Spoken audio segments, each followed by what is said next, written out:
Hello everyone, welcome to Chemlar. So students, आज हम लोग आयोन्स और रेडिकल्स के बारे में पढ़ेंगे। तो ये हमारा नेक्स्ट पार्ट है, ठीक है। आई होप आपने पहले के 2 वीडियोस देखे हुए हैं, उसके बाद ही आप थर्ड वीडियो पे आए हैं, ठीक है। और नहीं देखे हैं तो डिस्क्रिप्शन में लिंक मिल जाएगा, आप देख लीजिएगा ज़रूर, ठीक है। So without any further delay let's get started.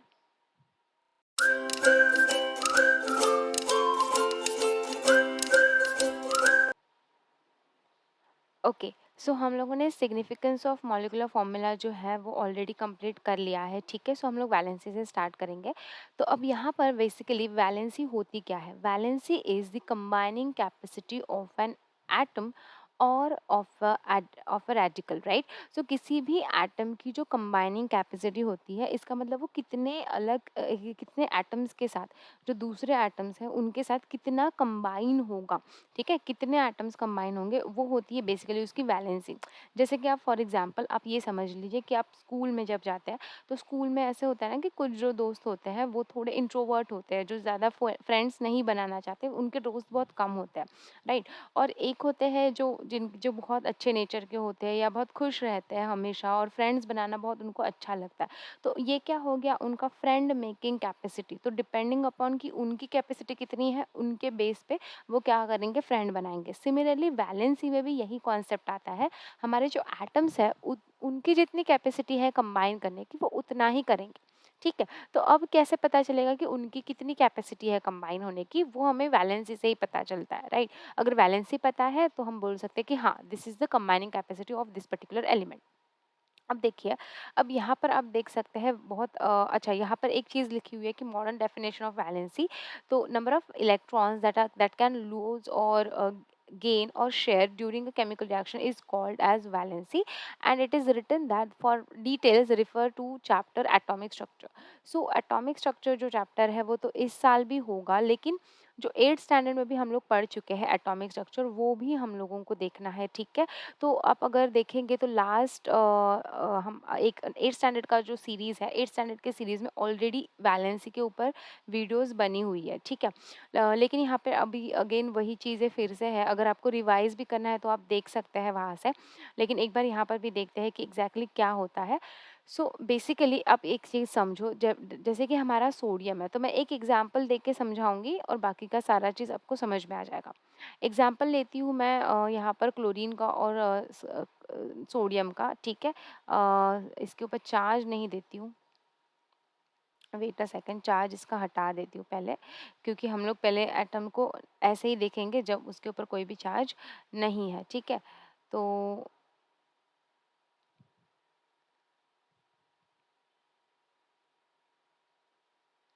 Okay, थोड़ा सा ये ओके।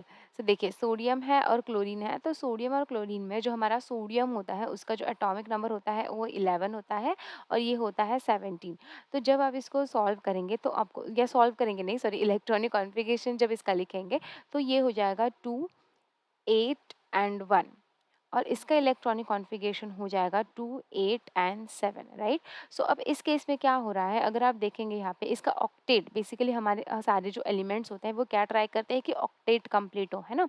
तो ऑक्टेट कंप्लीट करने के लिए इस एक इलेक्ट्रॉन को, सॉरी, इलेक्ट्रॉन को बाहर निकालना ज़रूरी है, राइट। तो अब इस इलेक्ट्रॉन को बाहर निकालने के लिए हमें क्या करना पड़ेगा, सोडियम को एक इलेक्ट्रॉन को लूज़ करना पड़ेगा, डोनेट करना पड़ेगा। तो वो किसको डोनेट करेगा, तो वो डोनेट करेगा क्लोरीन को। क्यों? क्योंकि अगर क्लोरीन में एक इलेक्ट्रॉन ऐड हो जाएगा तो यहाँ पर क्लोरीन भी हमारा क्या हो जाएगा, स्टेबल हो जाएगा, और ऑक्टेट जो हमारा स्टेट है वो इसका भी कंप्लीट हो जाएगा। तो सेम चीज़ यहाँ पर होगी, यहाँ पर जो एक इलेक्ट्रॉन है वो क्या होगा, यहाँ पर ट्रांसफ़र हो जाएगा, डोनेट हो जाएगा, और यहाँ पर जो न्यू एटॉमिक हमारा जो इलेक्ट्रॉनिक कॉन्फ़िगरेशन बनेगा वो होगा 2 एंड 8, और यहाँ पर बन जाएगा 2, 8 एंड 8, ठीक है। अब इन केसेस में क्या हो गया, डेफिनेटली यहाँ पर ऑक्टेट अपना कंप्लीट हो चुका है, राइट। अब देखिए यहाँ पर क्या हो रहा है, यहाँ पे बोला हुआ है कि positive ions are called as cations and negative ions are called as anions. तो यहाँ पर जब ये प्रोसेस हो रही है ना, तब इस सोडियम के ऊपर पॉजिटिव चार्ज आ रहा है और क्लोरीन के ऊपर नेगेटिव चार्ज आ रहा है, ठीक है। और इसकी वजह से क्या हो रहा है, यहाँ पर ये जो है वो कैटायन बन रहा है, ठीक है। It is becoming a cation and it is becoming an anion, ठीक है। It is becoming an anion, but how? ठीक है? ये पॉज़िटिव चार्ज और ये नेगेटिव चार्ज आया कैसे? अब देखो समझो इस बात को, ये सारी चीज़ें हैं ना बहुत बेसिक है। अब देखो यहाँ पर क्या होगा, हमारा जो समझिए जैसे कि हम बोलते हैं कि हमारा एटॉमिक नंबर 11 है और इलेक्ट्रॉनिक कॉन्फ़िगरेशन ये है 281। तो इसका मतलब मुझे बताओ कि प्रोटॉन्स का नंबर और इलेक्ट्रॉन्स का नंबर इस पर्टिकुलर सोडियम में कितना होगा? डेफ़िनेटली वो कितना होगा, यहाँ पर 11 होगा और इलेक्ट्रॉन यहाँ पर भी 11 होगा। सिमिलरली इस केस में भी अगर मैं बोलूँ तो यहाँ पर भी 17 होगा, यहाँ पर भी 17 होगा, है ना? तो जितना एटॉमिक नंबर है उससे ही पता चल रहा है ना कि हमारे पास कितने प्रोटॉन्स और कितने इलेक्ट्रॉन्स हैं, तो मैंने वही चीज़ लिखी है। अब डोनेशन होने के बाद इलेक्ट्रॉन का गेनिंग और लूज़िंग होने के बाद यहाँ पर जब देखो एक इलेक्ट्रॉन यहाँ पर पास हो रहा है, तो एक इलेक्ट्रॉन यहाँ पे पास हो गया, इसका मतलब क्या? प्रोटॉन तो 11 के 11 वैसे के वैसे हैं, लेकिन जो हमारे इलेक्ट्रॉन्स हैं ना, वो कितने हो गए? 10 हो गए, है ना? क्योंकि एक इलेक्ट्रॉन इन्होंने क्या कर दिया? डोनेट कर दिया सोडियम ने। और इस केस में क्या होगा? प्रोटॉन्स अगेन इस केस में भी 17 ही रहेंगे, लेकिन जो हमारे इलेक्ट्रॉन्स हैं, वो 18 हो जाएँगे, ठीक है? तो अब यहाँ पर क्या हो जा रहा है? अगर आप अच्छे से थोड़ा-सा ऑब्ज़र्व करोगे, तो यहाँ पर ना एक प्रोटॉन जो है वो एक्स्ट्रा है और यहाँ पर जो है सॉरी एक इलेक्ट्रॉन जो है वो एक्स्ट्रा है। तो ये जो एक्स्ट्रा प्रोटॉन का जो चार्ज है पॉजिटिव वो सोडियम के ऊपर ही तो आएगा, करेक्ट? और ये जो इलेक्ट्रॉन का एक्स्ट्रा चार्ज है वो भी तो हमारे क्लोरीन के ऊपर आएगा। और इसी तरीके से यहाँ पर क्या हो रहा है, कैटआयन और एनायन का फॉर्मेशन हो रहा है, ठीक है? तो यही चीज़ें यहाँ पर दी हुई है कि किस तरीके से स्टेबल इलेक्ट्रॉनिक कॉन्फ़िगरेशन अटेंड करने के लिए एटम लूज़ करते हैं देयर इलेक्ट्रॉन्स, ठीक है, फ्रॉम वैलेंस शेल डेफिनिटली, और पॉजिटिव आयंस फॉर्म करते हैं। तो यूनिवैलेंट वो होंगे जो एक इलेक्ट्रॉन को डोनेट करेंगे, बाइवैलेंट वो होंगे जो 2 इलेक्ट्रॉन को डोनेट करेंगे, ठीक है?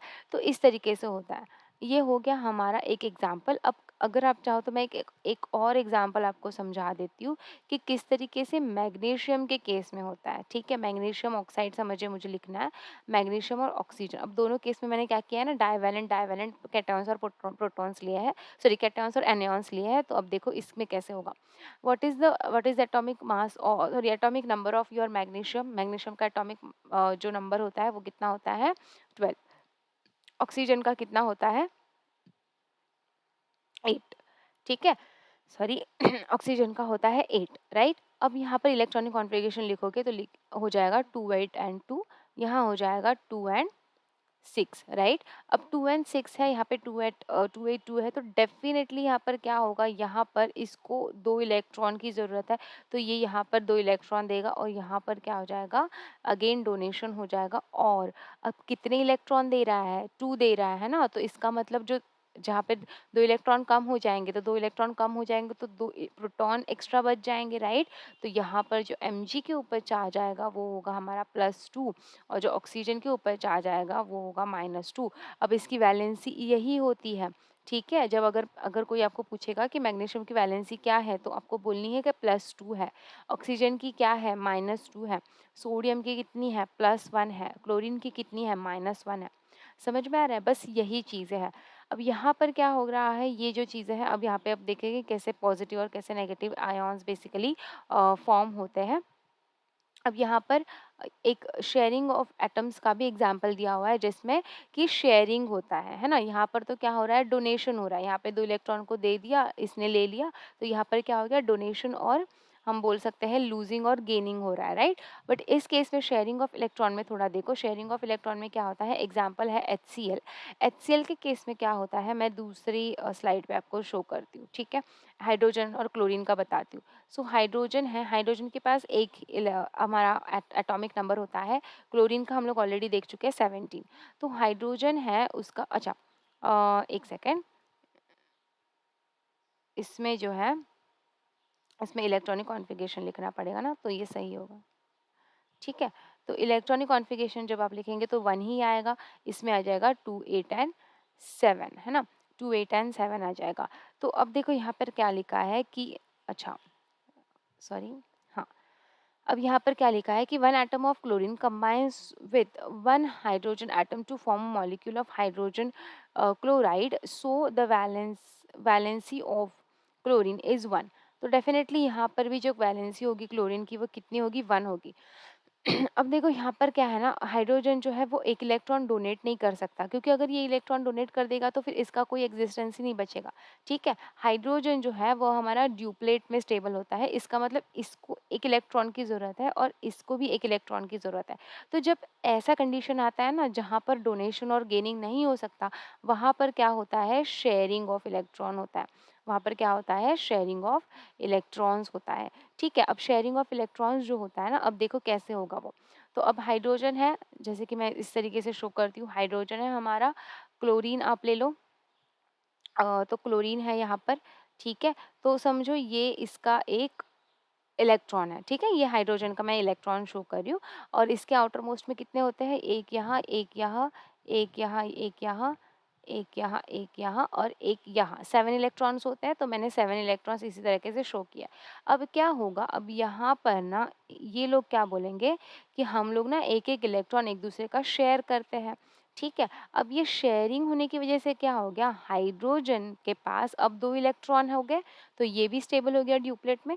और क्लोरीन के पास भी ये, मतलब क्लोरीन का ये इलेक्ट्रॉन भी इसका हो गया। जैसे कि समझो, अब समझो कि हमारे पास चॉकलेट्स है, ठीक है। तो कैसे होता है ना, अगर समझो कि आप दोनों बेस्ट फ्रेंड है, ठीक है। दो लोग हैं जो बहुत बेस्ट फ्रेंड है और एक के पास है ना बहुत सारे चॉकलेट्स है। तो अब यहाँ पर क्या होगा ना, जो अगर बहुत प्यार रहेगा तो क्या होगा कि वो सारे के सारे जो चॉकलेट्स है वो दे देगा किसी और को। ठीक है, अब चॉकलेट पूरे के पूरे दे दिए, इसका मतलब क्या हो गया, यहाँ पर पूरा का पूरा लूजिंग हो गया और गेनिंग हो गया, है ना। तो ये फर्स्ट केस जो हो गया, जो मैंने सोडियम क्लोराइड और मैग्नीशियम ऑक्साइड के बारे में आपको बताया। इस केस में क्या हो रहा है कि जो बेस्ट फ्रेंड्स है वो ना कि एक पूरा का पूरा सारा चॉकलेट उसको दे रहा है, जबकि यहाँ पर क्या हो रहा है कि इन लोग बांट रहे हैं, है ना। अगर 4 चॉकलेट है तो 2-2 करके उन लोग चॉकलेट्स बाँट रहे हैं। तो इट मीन्स व्हाट, कि वहाँ पे शेयरिंग हो रहा है, यहाँ पे भी शेयरिंग हो रहा है। मतलब ये हाइड्रोजन बोलेगा कि अब ये मेरा इलेक्ट्रॉन तेरा, तेरा इलेक्ट्रॉन मेरा। ये क्लोरीन बोलेगा कि ये मेरा, तेरा इलेक्ट्रॉन मेरा, मेरा इलेक्ट्रॉन तेरा। सो बस यही होता है। तो यहाँ पर क्या हो जाएगा, हमारा शेयरिंग हो जाएगा। तो इस तरीके से शेयरिंग होता है। समझ में आ रहा है? ये हो गया अपना शेयरिंग ऑफ इलेक्ट्रॉन्स का एग्जाम्पल। ठीक है। अब यहाँ पर जो ये वाला पार्ट है ना, वो ऑलरेडी मैं सारा चीज़ एक्सप्लेन कर चुकी हूँ। एक बार बस रीड कर लेना, क्योंकि जो मैंने चीज़ें एक्सप्लेन की ना बस वही यहाँ पे लिखी हुई है। ठीक है? अब आते हैं नेक्स्ट, यहाँ पर एग्ज़ाम्पल्स भी एक बार देख लेना। मैंने एक एग्ज़ाम्पल आपको एक्सप्लेन करके बता दिया है। एक चाहिए तो ये वाला भी एग्ज़ाम्पल एक एक्सप्लेन करती हूँ। जैसे कि आप देखिए H2 का करती हूँ, ठीक है? फिर अच्छा थोड़ा बड़ा वाला करूँ क्योंकि HCl किया हुआ है ना। नाइट्रोजन का करती हूँ, ठीक है? अमोनिया का एक एग्ज़ाम्पल एक्सप्लेन करती हूँ। तब नाइट्रोजन के केस में देखो यहाँ पर क्या हो रहा है कि in ammonia molecule 1 atom of nitrogen combine with 3 atoms, है ना। कंबाइन 3 एटम्स ऑफ हाइड्रोजन हो रहा है, क्यों? क्योंकि नाइट्रोजन का फर्स्ट ऑफ ऑल बताओ कि इलेक्ट्रॉनिक अपना ये क्या होगा, इलेक्ट्रॉनिक कॉन्फ़िगरेशन। पहले तो एटॉमिक नंबर पता होना चाहिए, वो हो जाएगा हमारा 7, है ना। यहाँ पर मैं, ठीक है, एन हो जाएगा 7, उसका इलेक्ट्रॉनिक कॉन्फ़िगरेशन हो जाएगा 2 एंड 5, है ना, 2 एंड 5 हो जाएगा। अब यहाँ पर क्या हो रहा है ना, इसको बैलेंस करने के लिए कितने इलेक्ट्रॉन्स की ज़रूरत है? 1, है ना। सॉरी 1 नहीं बोल सकते, 1, 1, 1 मतलब 3, 3 इलेक्ट्रॉन्स की ज़रूरत है। तो अगर यहाँ पर 3 ऐड हो जाएगा तभी तो ये 2 एंड 8 बन जाएगा, करेक्ट। तो जब हाइड्रोजन के साथ ये बॉन्डिंग करता है तो हाइड्रोजन के पास तो एक ही रहता है, तो एक बार एक ही हाइड्रोजन इसके साथ शेयरिंग कर सकता है, तो इसीलिए इसको 3 इलेक्ट्रॉन्स की ज़रूरत है। तो यहाँ पर 3 अलग हाइड्रोजन्स जो है वो अपने-अपने इलेक्ट्रॉन्स को शेयर करेंगे, ताकि ये हाइड्रोजन्स भी सैटिस्फाई हो जाएँगे और नाइट्रोजन भी सैटिस्फाई हो जाएगा। और इसीलिए नाइट्रोजन की जो वैलेंसी होगी, उसकी कंबाइनिंग कैपेसिटी कितनी होगी? कितने कितने एटम्स के साथ वो अब हो रहा है कंबाइन? यहाँ पर 3 एटम्स के साथ हो रहा है, इसीलिए नाइट्रोजन की जो वैलेंसी होगी वो होगी 3। ठीक है? इसमें हाइड्रोजन और क्लोरीन का हम लोगों ने देखा, एक-एक इलेक्ट्रॉन को शेयर कर रहा है, वैलेंसी हो जाएगी कितनी? 1। यहाँ पर वैलेंसी हो जाएगी 1, यहाँ पर वैलेंसी हो जाएगी हमारे नाइट्रोजन की, हाँ, ये नाइट्रोजन की जो है वो हो जाएगी 3, हाइड्रोजन की तो 1 ही रहेगी, एक हाइड्रोजन की 1 ही रहेगी, है ना। और सिमिलरली हमारे पास CH4 और वाटर का भी एग्जाम्पल है, सेम चीज़ें हैं, ठीक है। अब आते हैं हमारे वेरिएबल वैलेंसी के पास। तो वेरिएबल वैलेंसी में ना एज सच आपको कोई ज़्यादा चीज़ें याद रखने की ज़रूरत नहीं है, बस जो थियरी पार्ट है ना, ये जो लिखा हुआ है सारा चीज़, इट्स ओके। इतना पार्ट, इतना कुछ याद रखने की ज़रूरत नहीं है, आपको बस एग्जांपल्स पता होने चाहिए। जैसे कि आप यहाँ पे देख सकते हैं, आपके पास वेरिएबल वैलेंसी का मीनिंग होता है कि कुछ जो एटम्स होते हैं ना या कुछ एलिमेंट्स होते हैं वो एक से ज़्यादा वैलेंसी को शो करते हैं, बस। अगर वो एक से ज़्यादा वैलेंसी को शो करते हैं, इसका मतलब क्या हो गया, वेरिएबल वैलेंसी होगी। जैसे कि कुछ लोग होते हैं ना, वो जो एक जगह पे अलग बिहेव करते, एक जगह पे अलग बिहेव करते। तो हमारे अगर वो दोस्त है तो हम ऐसे बोलते हैं ना कि अरे तुम तो डबल फेस्ड हो, या ऐसे बोल सकते हैं कि तुम तो मतलब बहुत अलग-अलग अपने कैरेक्टर शो करते हो, राइट? तो यही होता है यहाँ पर भी, जो अपने एटम्स है ना वो भी क्या करते हैं, वेरिएबल वैलेंसी शो करते हैं। ठीक है? तो ये हो गया हमारा एग्ज़ाम्पल। ये हो गया हमारा बेसिकली वेरिएबल वैलेंसी। अब एग्जांपल्स में आते हैं, आयरन है, कॉपर है, मर्क्यूरी है, लेड है और टिन है। ये जो एग्जांपल्स आप देख रहे हो उसमें ना जो वैलेंसीज़ ये शो कर रहे हैं वो भी 2 वैलेंसी शोज़ कर रहे हैं, ठीक है? तो जैसे कि आपको पता है, अगर आपने लास्ट ईयर भी पढ़ा होगा, 8th स्टैंडर्ड में मैं पढ़ा भी चुकी हूँ ये चीज़ अपने ही चैनल पे। तो मैंने बताया था और आपको भी पता ही होगा कि जो हमारा लोअर वैलेंसी होती है उसको हम लोग जो सफिक्स देते हैं वो OUS होता है, और जो हायर वैलेंसी होता है उसको हम लोग IC सफिक्स देते हैं। तो इसीलिए आयरन के केस में 2 जिसकी वैलेंसी है वो फेरस है हमारा, FeO इसका फॉर्मूला हो जाएगा। आयरन 2 ऑक्साइड इसका नेम हो जाएगा, ठीक है? तो आयरन 2 ऑक्साइड भी बोल सकते हैं या फेरस ऑक्साइड भी बोल सकते हैं। और अगर 3 वैलेंसी है, हायर वैलेंसी है, तो फेरिक ऑक्साइड। अब हायर और लोअर ये उस एटम पे डिपेंड करता है, उस मेटल पे डिपेंड करता है, ये भी समझो। ऐसे नहीं है कि किसी की भी हायर वैलेंसी तो अपर आप बोलो कि मैम मैं तो आयरन का यहाँ पे 4 भी लिख सकता हूँ, ठीक है? तो ऐसे नहीं होता है, आयरन की वैलेंसी 2 और 3 शो होती है, इसलिए हम लोग फेरस और फेरिक ही लिखते हैं, ठीक है? आप 3 या 4 नहीं कर सकते उसको, 2 या 3, 2 और 3 ही है तो 2 और 3 ही होगा। कॉपर के केस में 1 और 2 ही वैलेंसी वो शो करता है, मर्क्यूरी भी 1 और 2, लेड 2 एंड 4, 2 एंड 4। तो अब ये टेबल देखो कितना आसान है याद करना। सिर्फ क्या करो, आयरन का 2-3 है, कॉपर का 1-2 है, मर्क्यूरी का 1-2 है, लेड का 2-4, टिन का 2-4। तो ये टेबल तो बहुत आसान है याद करने के लिए, तो कर लेना, ठीक है? अब देखिए, अब आते हैं नेक्स्ट हमारे रेडिकल्स में। रेडिकल्स क्या होते हैं बेसिकली, अगर मैं रेडिकल्स की बात करूँ तो रेडिकल्स भी वो जो होते हैं उनके ऊपर भी पॉजिटिव या नेगेटिव चार्ज ही होता है, लेकिन डिफरेंस क्या होता है हमारे आयॉन्स और हमारे रेडिकल्स में, बस यही कि रेडिकल जैसे कि रेडिकल भी हमारा एक बोला जाए तो आयन ही होता है, ठीक है? बट हम लोग बोलते हैं कि बेसिकली वो ग्रुप ऑफ एटम्स होता है, ठीक है? ग्रुप ऑफ एटम होता है या एटम होता है, ठीक है? ऑफ ऑफ द सेम और डिफरेंट एलिमेंट, वो किसका भी हो सकता है, जैसे NO2 माइनस, जैसे कि हम लोग आगे भी देखेंगे बहुत सारे ऐसे रेडिकल्स के एग्जाम्पल, तो वो क्या हो गए हमारे हमारे हो गए रेडिकल्स, ठीक है? तो अब यहाँ पर देखो कि जब भी सिंगल है नॉर्मल, जैसे हमारा सोडियम है, मैग्नीशियम है, जो मैंने बोला कि जो आयॉन्स भी जिनको हम लोग बोलते हैं, तो उनको हम लोग नॉर्मल बोलेंगे, सिंपल रेडिकल भी बोल सकते हैं, ठीक है? Simple radical. लेकिन जो कंपाउंड फॉर्म में होते हैं, जैसे मैंने SO4 2 माइनस है, यहाँ पर SO4 2 माइनस है, ठीक है? तो ये क्या हो गया, हमारा कंपाउंड रेडिकल हो गया, ठीक है? क्योंकि ये सिंगल नहीं है तो ये क्या हो जाएगा, कंपाउंड रेडिकल हो जाएगा, ठीक है? उसके बाद आते हैं नेक्स्ट, अब जो इम्पोर्टेंट चीज़ है यहाँ पर जो एग्जाम्पल दिया हुआ है, हमें पता है कि जो हमारा एसिड है बेस के साथ रिएक्ट होता है और सॉल्ट एंड वाटर देता है, जो रिजल्ट ऑफ न्यूट्रलाइजेशन हम लोग बोल सकते हैं, जैसे कि न्यूट्रलाइजेशन रिएक्शन वो होता है, ठीक है? तो इस केस में ना इन्होंने बेसिक रेडिकल और एसिडिक रेडिकल को इंट्रोड्यूस किया है। तो यहाँ पर देखो क्या लिखा हुआ है कि in the formation of potassium chloride the potassium radical has been contributed by the base potassium hydroxide, ठीक है? तो पोटेशियम जो हमारा पोटेशियम रेडिकल है ना, जैसे कि पोटेशियम हाइड्रोक्साइड में क्या-क्या होगा? अब देखो यहाँ लिखती हूँ, पोटेशियम हाइड्रोक्साइड में ना K+ और OH- होगा। ऐसे ही तो हमारा होता है KOH, ठीक है? जिसके ऊपर पॉजिटिव चार्ज के ऊपर रहेगा, OH- के ऊपर नेगेटिव चार्ज रहेगा। So therefore it is called as what, basic radical, ठीक है? इसका मतलब जो पोटेशियम हमारा है वो बेस में प्रेजेंट है ना? किस में प्रेजेंट है? बेस में प्रेजेंट है। KOH हमारा क्या हो जाएगा, हाइड्रोक्साइड जो हमारा होता है वो बेस होता है, ठीक है? जिसमें OH- आयंस रहते हैं वो बेस होता है। तो उसमें जो है ना वो K+ जो हमारा दे रहा है वो क्या हो गया, वो बेसिक रेडिकल हो गया। क्यों? क्योंकि वो बेस में प्रेजेंट है, सिंपल। अगर यही मैं HCl की बात करूँ तो HCl के केस में जो हमारा क्लोराइड है, ठीक है? जो क्योंकि सॉल्ट जो बन रहा है ना उसकी बात हो रही है। यहाँ पे देखो रिएक्शन को समझो कि लिखा क्या है। अच्छा, यहाँ पर जो लिखा हुआ है ना सारा चीज़ मैं हटा रही हूँ, ठीक है? आई होप आपने नोट्स बनाए रहेंगे। अब देखो, यहाँ पर ये बोलना क्या चाह रहा है, यही जो सेम चीज़ है ना, मैं थोड़ा आपको ऐसे लिख के देती हूँ तो आपको समझ में आ जाएगा, ठीक है? K+ है, K+ है और OH- है, और यहाँ पर हाइड्रोक्लोरिक एसिड है जिसके ऊपर ना प्लस चार्ज और Cl माइनस चार्ज होता है। अब ये ना इमेजिनरी होता है, ठीक है? ये हम लोग डायरेक्टली लिखते हैं, लिखते नहीं है इधर, डायरेक्ट हम लोग KOH और HCl ही लिखते हैं, लेकिन मैं आपको समझाने के लिए लिख रही हूँ।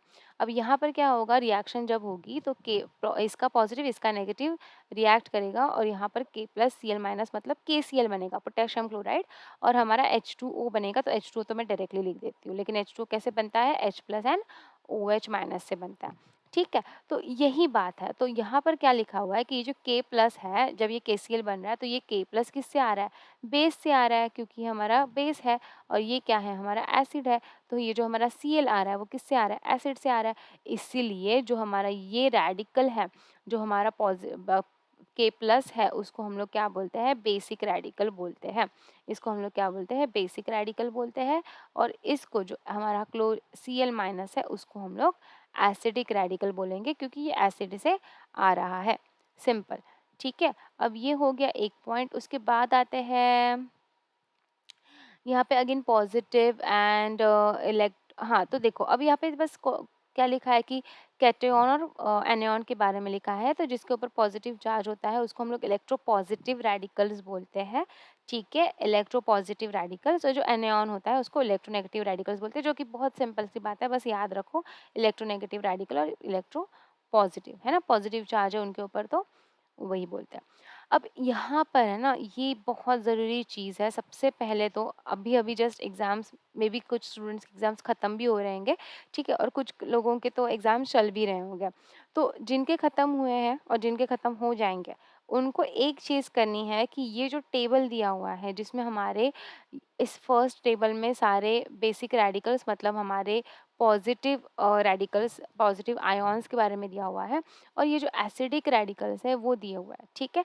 अब होमवर्क है इसका आपको इस वीडियो में ये है कि आपको सबसे पहले तो इसका या तो आप प्रिंट ले सकते हो, या तो इंस्टेड ऑफ टेकिंग प्रिंट आप बस एक पेज ले लो, और एक पेज पे ना जैसे 2 साइड होते हैं ना पेज के, तो इसमें ना पॉजिटिव वाले जितने भी हमारे रेडिकल्स हैं ना, जो बेसिक रेडिकल्स है, उसको पूरा लिख डालो, ठीक है? एक-एक करके अच्छे से कॉलम बना के, अमोनियम का NH4 होता है, औरस का Au प्लस होता है, ये सब चीज़। अब मोनोवैलेंट है, सिंगल है, इसके ऊपर सबके ऊपर पॉजिटिव प्लस चार्ज है, 1 चार्ज है। यहाँ पर डाइवैलेंट है, +2 चार्ज है, ट्राइवैलेंट है, +3 चार्ज है, टेट्रावैलेंट है, +4 चार्ज है। सिमिलरली यहाँ पर भी सब अलग-अलग दिया हुआ है, तो ये बहुत बेस्ट हमारा हम बोल सकते हैं टेबल है। तो बस आपको क्या करना है, इस तरीके से इसका टेबल बनाना है, या तो आप चार्ट पेपर यूज़ करो या तो नोटबुक का पेपर यूज़ करो। बस करना क्या है कि जैसे ही आप ये सिर्फ़ बना लेंगे, आपको क्या करना है, डायरेक्टली उसको पेस्ट कर देना है जहाँ पर भी आप पढ़ने बैठते हैं, ठीक है? क्योंकि ये वाला जो पार्ट है वो बहुत ही ज़्यादा इम्पोर्टेंट है, क्योंकि आगे जाके हम लोग जो केमिकल फ़ॉर्मूला पढ़ने वाले हैं, किस तरीके से लिखा जाता है, ये जो है बहुत ज़रूरी है। अगर आपको ये टेबल पूरा अच्छे से आता है, तो ही आगे का चीज़ पॉसिबल है, याद रखना, ठीक है? तो इसीलिए अब यहाँ पर ये मैं आपको होमवर्क दे रही हूँ, और next time I am expecting कि आप अच्छे से ये वाला टेबल पूरा का पूरा थरो करोगे। या तो अगर थरो भी नहीं किए, ठीक है, याद भी नहीं किए, तो भी एटलीस्ट इस तरीके से चार्ट पेपर जो मैंने बनाने बोला है, उस तरीके से बनाओ। जब नेक्स्ट वीडियो देखोगे उसके तब क्या करो, उस पेज को, ठीक है, ये जो पेज है उसको बस सामने रखो, ठीक है? अपने टेबल के ऊपर तो मैंने बोल दिया है कि जहाँ पे पढ़ने बैठते हो वही वही दीवार पे चिपका दो। तो बस वो सामने रखो, और जैसे-जैसे मैं आपको बताऊँगी कि केमिकल फ़ॉर्मूला किस तरीके से लिखते हैं, वैसे-वैसे आप देखो, वैलेंसी और बनाओ। ठीक है? क्योंकि प्रैक्टिस से याद हो जाएगा, तो नेक्स्ट क्लास में हम लोग क्या करेंगे, नेक्स्ट वीडियो में हम लोग क्या करेंगे, प्रैक्टिस करेंगे केमिकल फ़ॉर्मूला किस तरीके से लिखते हैं, ठीक है? मैक्सिमम कंपाउंड्स की मैं प्रैक्टिस करवाऊँगी आपको। सो मैक्सिमम कंपाउंड्स मैं इसी में से लूँगी, इसी टेबल्स में से लेके सबके मैं क्या कराऊँगी, आपको केमिकल फ़ॉर्मूलाज़ कराऊँगी, ठीक है? सो मिलते हैं फिर नेक्स्ट वीडियो में। ज़रूर से होमवर्क कंप्लीट करिए, ठीक है? चलो देन टेक केयर, बाय-बाय।